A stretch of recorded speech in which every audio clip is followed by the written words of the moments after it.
I'm part of Kollektiv Raustation, and we are working with interventions in public space, with participative formats. We do walks, exhibitions, and so on. And on the one hand, rather playfully, but also critically interfere in public space and city politics. I would say, urban planning is not just or urban development is not just what city administrations do, but it's also shaped a lot by the everyday practices and what people do in their day-to-day life, and they also shape the city, and they also have a right to do so. And I think activists play a big role in bringing let's say, driving the urban transitions towards sustainability, because we can clearly see that politics and administrations alone do not.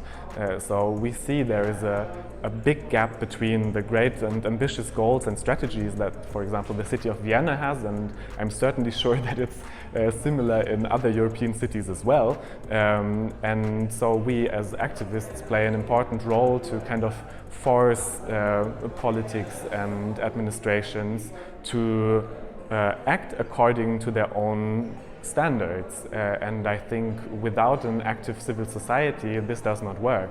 Or also when it comes to like the widespread transformation of cities, yes, we have great lighthouse projects, and it's always good to talk about good practices or best practices as well. But still, when it comes to these day-to-day, let's say, street renovations, we need an active civil society to hold people accountable for what their strategies, for example, say. And I think, therefore, that's an important role of activists in urban development.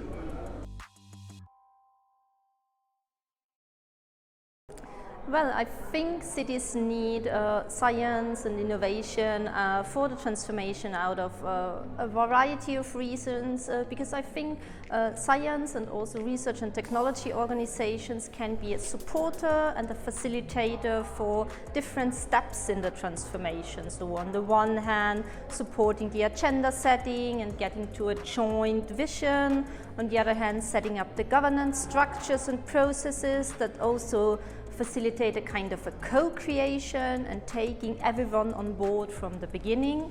But I think scientific methods and approaches also help in the actual implementation of any policies that cities set out, any strategies, and somehow bridge the gap from the planning to the implementation, and of course also the take-up of successful good practice examples of replication and upscaling of pilots and other good examples.